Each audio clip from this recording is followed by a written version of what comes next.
तो अचानक से बाजू वाले बंदे ने थोड़ा सा एटीट्यूड दिखाया, तो मैंने भी रेस करने की कोशिश की। और मैंने जैसे ही एक्सेलरेटर झटके से घुमाया, तो एक्सेलरेटर तो ऐसे घुमा, लेकिन मेरा दोस्त कुछ इस तरह का चक्कर खाता हुआ नीचे गिरा। ऐसे बैठा था, ऐसा घूम के गिरा नीचे। अब जब ये जो मोशन हुआ यहां पर गिर गया, हम इस पे चर्चा नहीं कर रहे, चर्चा इस बात पे कर रहे हैं। उस दिन मैंने महसूस किया that when you suddenly accelerate the vehicle, the impact can produce catastrophic results. क्योंकि बंदा नीचे गिरा हुआ था भाई।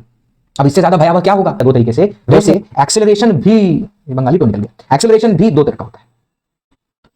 इसमें एक होता है एवरेज एक्सेलरेशन, जो हम डिफाइन कर चुके हैं, एवरेज एक्सेलरेशन। और दूसरा है बड़ा वाला इंस्टेंटेनियस एक्सेलरेशन। इंस्टेंटेनियस एक्सेलरेशन, कुछ कटा तो नहीं? ठीक है, इंस्टेंटेनियस एक्सेलरेशन। अच्छा, तो अगर ये एवरेज एक्सेलरेशन है जिसको हम डिफाइन कर रहे हैं delta we upon delta T से। अब इसी के थ्रू अगर मैं चाहता हूं कि इंस्टेंटेनियस एक्सेलरेशन को डिफाइन किया जाए, इंस्टेंटेनियस एक्सेलरेशन को, ठीक है, इंस्टेंटेनियस एक्सेलरेशन, तो कैसे डिफाइन करेंगे इंस्टेंटेनियस एक्सेलरेशन को? कैसे एवरेज से जाएंगे इंस्टेंटेनियस पर? तो इंस्टेंटेनियस का मतलब क्या है कि जब आपका T1 और T2 खिसक के इतना पास आ जाए एक दूसरे के, T1 T2 बहुत पास हो जाएं कि वो जो गैप है, वो जो इंटरवल है delta t that approaches to zero, then the average quantity becomes the instantaneous. वो इंस्टेंट, एक इंस्टेंट से दूसरा इंस्टेंट इतना करीब है कि that particular interval can not be calculated, therefore बचने के लिए, आसानी के लिए, सिंप्लिसिटी के लिए उसको डेल्टा टी नहीं dt कह दो। यानी फिर से वही सेम डेफिनेशन, लिमिट दिख रहा है कि नहीं? हाँ, limit of delta T approaches to zero, limit of delta T approaches to zero of delta, एक minute, delta v by delta T. This gives us dv by dt। What is dv by dt? Differentiation of velocity with respect to time that gives us the acceleration. वो क्या देता है अपने को? Acceleration. Simple सी बात है।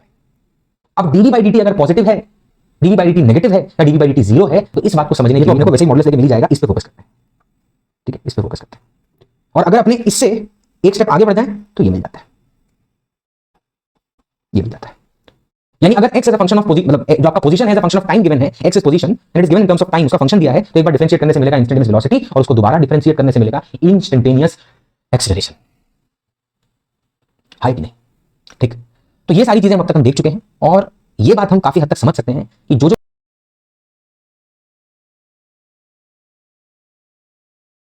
नमस्कार दोस्तों, एक समय की बात है कि मैं अपने दोस्त को लेकर बाइक पर जा रहा था, और क्योंकि हॉस्टल की बात है, कॉलेज की बात है, तो उस टाइम पर पल्सर हुआ करती थी। पल्सर पर दोस्त पीछे बैठा था और नॉर्मल स्पीड पर चला रहा था।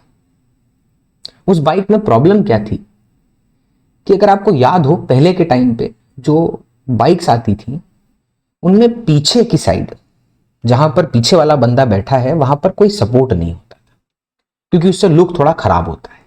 उस तरह की बाइक्स में ऐसा होता है। तो वो बंदा पीछे बैठा था और मैं आगे, ऑब्वियसली कोई ना कोई आगे होगा तभी चल रही है। तो अचानक से बाजू वाले बंदे ने थोड़ा सा एटीट्यूड दिखाया, तो मैंने भी रेस करने की कोशिश की। और मैंने जैसे ही एक्सेलरेटर झटके से घुमाया, तो एक्सेलरेटर तो ऐसे घुमा, लेकिन मेरा दोस्त कुछ इस तरह का चक्कर खाता हुआ नीचे गिरा। ऐसे बैठा था, ऐसा घूम के गिरा नीचे। अब जब ये जो मोशन हुआ यहां पर गिर गया, हम इस पे चर्चा नहीं कर रहे हैं, चर्चा इस बात पे कर रहे हैं। उस दिन मैंने महसूस किया that when you suddenly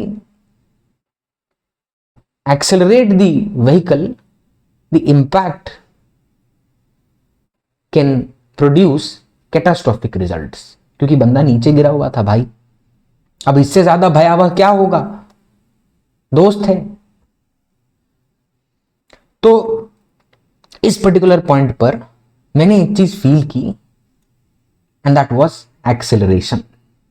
so let's begin the topic acceleration. So what is acceleration? Acceleration का मीनिंग क्या होता है भैया? तो एक्सेलरेशन का मीनिंग होता है change in velocity over time. Simple definition, या थोड़े बहुत शब्द जोड़कर भारी भरकम थोड़ा बना दें तो एक्सेलरेशन इज डिफाइंड एज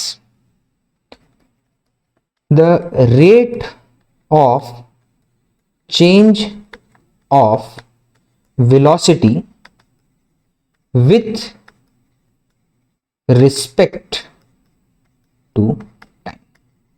कि टाइम के रिस्पेक्ट में हम जब चेंज इन वेलोसिटी के बारे में बात करते हैं, that is what acceleration is. Acceleration की एसआई यूनिट क्या होती है, और उस यूनिट से बहुत कुछ निकलता है भाई। उसकी यूनिट क्या होती है, metre per second square. This is the SI unit of acceleration which is metre per second square. अच्छा, अगर इसी acceleration metre per second square को मान लीजिए मैं ऐसे लिखूं, तो क्या आपको कोई दिक्कत है? वो भी तो क्या कर लो, मतलब ऐसे ही बोल रहा हूं। अगर ये मीटर पर सेकंड स्क्वायर को हम इस तरह से लिखें, metre per second divide by second, तो मुझे बताइए ये मीटर पर सेकंड क्या होता है? What is this metre per second? ये क्या है ऊपर वाली क्वांटिटी? ये तो दिस इज वेलोसिटी, और other we should say change in velocity. यानी हर एक सेकंड में, प्रति सेकंड, एक सेकंड में वेलोसिटी कितना चेंज होती है, उसी रेट को हम कहते हैं acceleration. The unit itself tells us the definition, the mathematical definition. What is acceleration?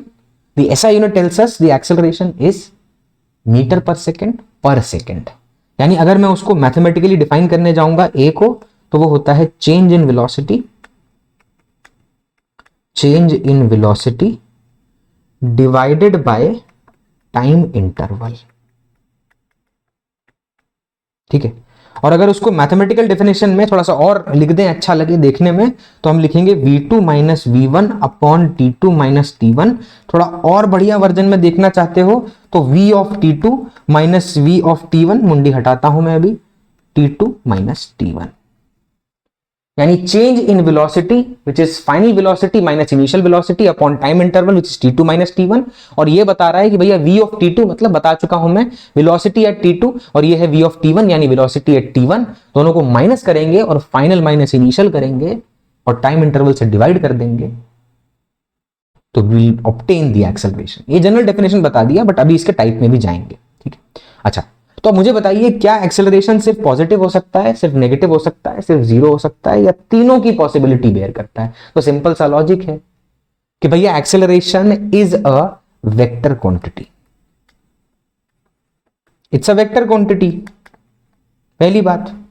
यानी डायरेक्शन डिपेंडेंट है तो साइन तो होगा, ठीक है, बट उससे ज्यादा जरूरी यह समझना है कि यह वेलोसिटी के चेंज पर डिपेंड करता है। और वेलोसिटी के चेंज पर डिपेंड करने का मतलब यह है कि किसी का चेंज पॉजिटिव भी हो सकता है, नेगेटिव भी हो सकता है, और जीरो भी हो सकता है। तो इसका मतलब acceleration can be positive, can be negative, as well as it can be zero. वो तीनों पॉसिबिलिटी बेयर करता है because it depends on the change in velocity. जैसे हमने स्पीड को डिफाइन किया दो तरीके से, वेलोसिटी को डिफाइन किया दो तरीके से, वैसे एक्सेलरेशन भी, बंगाली टोन निकल गया, एक्सेलरेशन भी दो तरह का होता है। इसमें एक होता है एवरेज एक्सेलरेशन, जो हम डिफाइन कर चुके हैं, एवरेज एक्सेलरेशन, और दूसरा है बड़ा वाला इंस्टेंटेनियस एक्सेलरेशन। इंस्टेंटेनियस एक्सेलरेशन, कुछ कटा तो नहीं? ठीक है, इंस्टेंटेनियस एक्सेलरेशन। तो एक है एवरेज और दूसरा है इंस्टेंटेनियस एक्सेलरेशन। चलिए तो डिफाइन करते हैं सबसे पहले किसको, will define the first point which is the average acceleration, और एवरेज एक्सेलरेशन क्या होता है उसको डिफाइन करते हैं।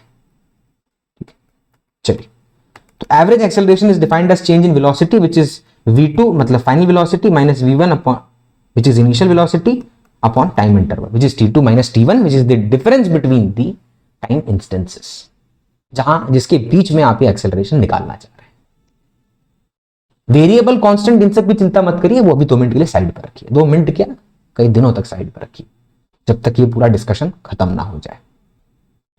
तो ये हो गई इसकी डेफिनेशन। ठीक है, अब हम जब इस डेफिनेशन पे बात करते हैं इस पॉइंट पर, तो let me take an example, a basic situation to make you understand कि एक्सेलरेशन निकालते टाइम जैसे डिस्प्लेसमेंट और वेलोसिटी निकालते टाइम सिर्फ फॉर्मूला पे डिपेंडेंट रहना था, वैसे ही एवरेज एक्सेलरेशन के लिए सोचना होता है।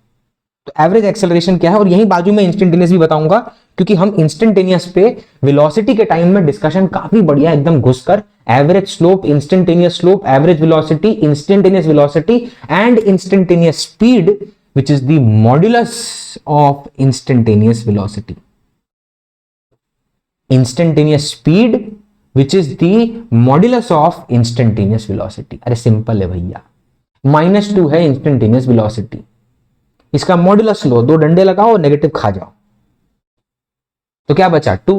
तो वो जो मैग्नीट्यूड है वो क्या है, इंस्टेंटेनियस स्पीड, यानी instantaneous speed is the modulus of instantaneous velocity, यानी सिर्फ और सिर्फ मैग्नीट्यूड। तो मान लीजिए एवरेज एक्सेलरेशन को जज करना है, तो एक पार्टिकल है हमारे पास जिसका journey t equal to 2 second पे हमने एनालाइज कर रहे हैं, हम t इक्वल टू 2 सेकेंड से, और t इक्वल टू 5 सेकेंड तक जा रहे हैं। t इक्वल टू 2 सेकेंड पे जब है तो उसकी जो वेलोसिटी है, ऑब्जेक्ट की जो वेलोसिटी है, लेट्स से वो है 5 मीटर पर सेकेंड, और जब t इक्वल टू 5 सेकेंड पे गए तब उसकी जो फाइनल वेलोसिटी है, लेट्स से वो है 11 मीटर पर सेकेंड। तो अगर मुझे कोई बोलेगा एक्सेलरेशन निकालने के लिए, तो सिंपल है, a v2 यानी 11 माइनस v1 यानी 5 अपॉन उसके करस्पॉन्डिंग टाइम इंस्टेंस। 11 कब था, जब टाइम 5 था, और 5 मीटर पर सेकंड कब था, जब टाइम 2 सेकंड था। तो 11 माइनस 5 6, 5 माइनस 2 3, यानी 2 मीटर पर सेकंड स्क्वायर आया। अब एक चीज का यहां पर ध्यान रखना है, जो साइन हमने ऑब्टेन किया है एक्सेलरेशन का, एक्सेलरेशन इज पॉजिटिव। तो ये जो एक्सेलरेशन यहां पर पॉजिटिव आया है, the positive acceleration which we have obtained right now, it tells us कि भैया वेलोसिटी बढ़ रही है, वेलोसिटी इज इंक्रीजिंग। तो यहां जो एक्सेलरेशन है, सी अब मैं ये नहीं कह रहा हूं कि positive acceleration means velocity will be increasing, speed will be increasing, मैं ये नहीं कह रहा हूं, डोंट वरी। पॉजिटिव और नेगेटिव डायरेक्शन पे डिपेंड करता है, तो अभी इस बात को फिक्स करके रख नहीं लेना। मैं ये कह रहा हूं कि यहां पे वेलोसिटी का चेंज पॉजिटिव आया and the acceleration will be increasing that velocity, वो हमने निकाला। बस एक छोटी सी बात पता चली, बाकी साइन के ऊपर अभी मत जाइएगा कि पॉजिटिव एक्सेलरेशन है तो स्पीड बढ़ाएगा, नेगेटिव है तो स्पीड घटाएगा। भैया अगर आपने ये याद रखा तो यही एरो से बो एंड एरो में रख के यही मारेंगे, ये याद नहीं रखना ऐसा। अच्छा, तो अगर ये एवरेज एक्सेलरेशन है जिसको हम डिफाइन कर रहे हैं delta we upon delta T से, अब इसी के थ्रू अगर मैं चाहता हूं कि इंस्टेंटेनियस एक्सेलरेशन को डिफाइन किया जाए, इंस्टेंटेनियस एक्सेलरेशन को, ठीक है, इंस्टेंटेनियस एक्सेलरेशन, तो कैसे डिफाइन करेंगे इंस्टेंटेनियस एक्सेलरेशन को, कैसे एवरेज से जाएंगे इंस्टेंटेनियस पर? तो इंस्टेंटेनियस का मतलब क्या है कि जब आपका T1 और T2 खिसक के इतना पास आ जाएं एक दूसरे के, T1 T2 बहुत पास हो जाएं कि वो जो गैप है, वो जो इंटरवल है delta t that approaches to zero, then the average quantity becomes the instantaneous. वो इंस्टेंट, एक इंस्टेंट से दूसरा इंस्टेंट इतना करीब है कि that particular interval can not be calculated, therefore बचने के लिए, आसानी के लिए, सिंप्लिसिटी के लिए उसको डेल्टा टी नहीं dt कह दो। यानी फिर से वही सेम डेफिनेशन, लिमिट दिख रहा है कि नहीं, हाँ, limit of delta T approaches to zero, limit of delta T approaches to zero of delta, एक minute, delta v by delta T, this gives us dv by dt. What is dv by dt? Differentiation of velocity with respect to time that gives us the acceleration. वो क्या देता है अपने को? Acceleration. Simple सी बात है। अब dv by dt अगर पॉजिटिव है, dv by dt नेगेटिव है, या dv by dt जीरो है, तो इस बात को समझने के लिए हम अपने नेक्स्ट स्टेप पे जाएंगे। और यहां तक हमने सिर्फ किस चीज को देखा? एक्सेलरेशन।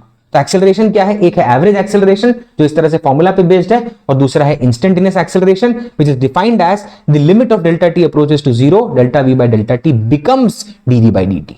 हाँ, उसको डिफरेंशिएट करना कैसे है, स्टेप बाय स्टेप चलते हैं ना। जैसे छोटा बालक होता है, 5वीं कक्षा तक बोलते हैं कि बड़े नंबर से छोटे नंबर को ही सब्ट्रैक्ट करना, 5वीं कक्षा तक। फिर अचानक से छोटे नंबर से बड़ा नंबर भी सब्ट्रैक्ट होता है, और जीरो के बाद एक और दुनिया है नेगेटिव नंबर लाइन पर, वो भी एग्जिस्ट करती है। अब एक साथ बता दिया गया होता तो वो बच्चा पढ़ना छोड़ के बाहर भाग जाता, और ये बहुत गलत होता, बच्चे के साथ भी और हमारे एजुकेशन सिस्टम के साथ भी। चलो ठीक है, तो इंस्टेंटेनियस एक्सेलरेशन को जब डिफाइन कर रहे हैं, when we are defining the instantaneous acceleration, ठीक है,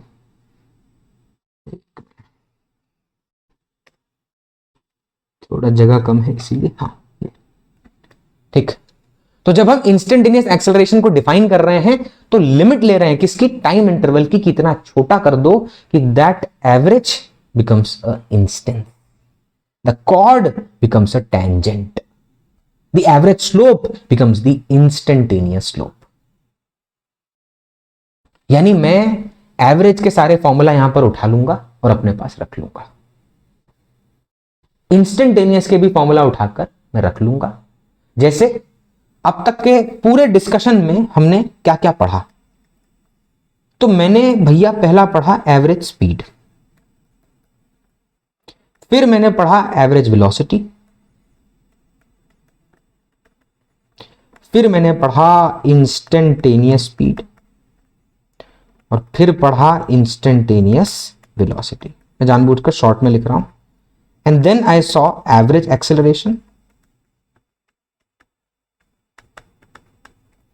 एंड उसके बाद लास्ट पॉइंट पर पढ़ा इंस्टेंटेनियस एक्सेलरेशन। अरे डिस्टेंस और डिस्प्लेसमेंट भी है बट उसको यहां पे नहीं डाल रहा हूं मैं।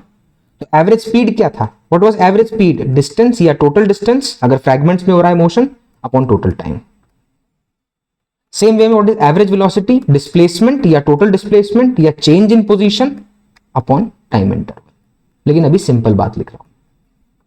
व्हाट इज इंस्टेंटेनियस स्पीड, तो मैंने आपको तभी बताया था इंस्टेंटेनियस स्पीड का मतलब होता है modulus of dx by dt, because what is instantaneous velocity, dx by dt।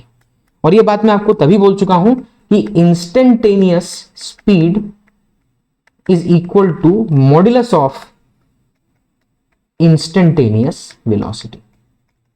यार अब तो मैं शॉर्ट में लिख सकता हूं, ठीक है, इतना तो एक्सपेक्ट कर ही सकते हैं कि आप देख रहे हैं इतने टाइम से, ठीक है, कि बंदा इंस्टेंटेनियस लिखना जानता है।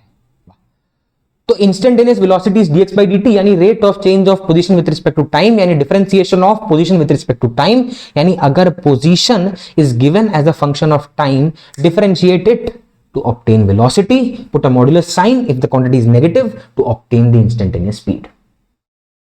And what is the average acceleration? Simple, delta v by delta t, which is v2 minus v1 upon t2 minus t1। अभी पढ़ा इसलिए लिख रहा हूं। और इंस्टेंटेनियस एक्सेलरेशन क्या होता है, तो सिंपल उसी का लिमिट लगा दीजिए, वो बन जाता है dv by dt। ये मुझे कैलकुलस में भी हेल्प करेगा बिकॉज मैं यहीं से स्टार्ट करूंगा भाई। अगर मुझे x as a function of t पता है तो मैं इस रास्ते से आगे हूं। अगर मैं सोचो सिर्फ इन तीनों पे फोकस करता, लेट्स से सिर्फ इस पे फोकस करूं, या रुकिए ये तो अपने को वैसे ही मॉडुलस लेके मिल ही जाएगा, इस पे फोकस करते हैं, ठीक है, इस पे फोकस करते हैं। और अगर अपने इससे एक स्टेप आगे बढ़ जाए तो ये मिल जाता है, ये मिल जाता है। यानी अगर x as a function of मतलब जो आपका पोजीशन है as a function of time given है, x is position and it is given in terms of time, उसका फंक्शन दिया है, तो एक बार डिफरेंशिएट करने से मिलेगा इंस्टेंटेनियस वेलोसिटी, और उसको दोबारा डिफरेंशिएट करने से मिलेगा इंस्टेंटेनियस एक्सीलरेशन। है कि नहीं, ठीक। तो ये सारी चीजें हम अब तक हम देख चुके हैं, और ये बात हम काफी हद तक समझ सकते हैं कि जो जो क्वांटिटीज हमने निकाली हैं यहां पर, जो हमने एक्सेलरेशन के बारे में चर्चा की कि वो पॉजिटिव भी हो सकता है, नेगेटिव भी हो सकता है, जीरो भी हो सकता है। Let's say if the acceleration is zero, we know the speed is not changing, the velocity is not changing. Acceleration vector है कि scalar, so it's a vector quantity. क्या उसका डायरेक्शन पर डिपेंडेंसी होगा? बिल्कुल होगा। बच गया, ठीक है, भावनाएं। तो ये सारी क्वांटिटी के साथ अपने डील करेंगे, और जब आगे बढ़कर डील करेंगे तब आपको और प्रोमिनेंट तरीके से समझ आएगा। And this was the crux of the whole discussion. यहीं तक रखते हैं इस डिस्कशन को। और लास्ट में एक बात कि अभी इस वक्त there is a huge possibility that आप अपने सिलेबस में बहुत आगे बढ़ चुके हों और बहुत सारा बैकलॉग इकट्ठा हो गया। तो अपनी बैक तोड़कर उस लॉग से परेशान होने की जरूरत नहीं है। You have to understand a simple thing कि अगर आप उससे परेशान होंगे तो आप अपने परेशानी में जो समय गवाएंगे उससे बेटर आप प्लान करके एग्जीक्यूट कर चुके होते। तो मेरा एक सिंपल सा बस सजेशन है, जो भी आप शुरू करें, जो भी आपको लगता है शुरू करना है, जो भी आपके हिसाब से सही तरीका है, आफ्टर एनालाइजिंग दी एक प्रेजेंट इंफॉर्मेशन। तो इस पूरे डिस्कशन में लास्ट बात जो निकल के आती है वो ये कि मैं एक चीज समझ रहा हूं कि हो सकता है आपने अभी तक जो भी प्रिपरेशन की हो, जहां तक भी आप पहुंचे हो सकता है बहुत सारा बैकलॉग इकट्ठा हो गया। तो उस लॉग से अपनी बैक तोड़ने की जरूरत नहीं है। प्लान करिए इस तरीके से कि आपका डेली काम भी होता रहे और पुराना कंटेंट भी पैरेलली खत्म हो। Because if you will think कि let me finish my backlog and then get on to the मतलब what is going on right now, तो लिख के ले लो, वो बैकलॉग बढ़ जाएगा। जो कर रहे हो वो भी जाएगा और जो गया है पहले का वो भी। So whatever you thinking at this moment, apply it, try it, feel it, whether it is right और wrong for you, leave it. Because हर प्रिपरेशन का तरीका ट्रायल एंड एरर से भरा हुआ होता है। जो इस बात को समझ जाता है वो करता है। जो खाली इसी में लगा रहता है कि सबसे परफेक्ट तरीका हमें मिल जाएगा, किसी ना किसी दिन आपके पीछे एक चक्र घूमेगा और उस चक्र के बाद आप अचानक से आशीर्वाद में आ जाएंगे और आप उस रास्ते पे निकल पड़ेंगे, तो ये आपकी बेवकूफी है। जिसने भी सिलेक्शन निकाला, जो भी इस रास्ते पे टिका रहा, उसके पीछे एक सिंपल सा लॉजिक था, that was being persistent all the time. And एक और बात, whatever you think is correct, when you are taking that decision, take it to the end.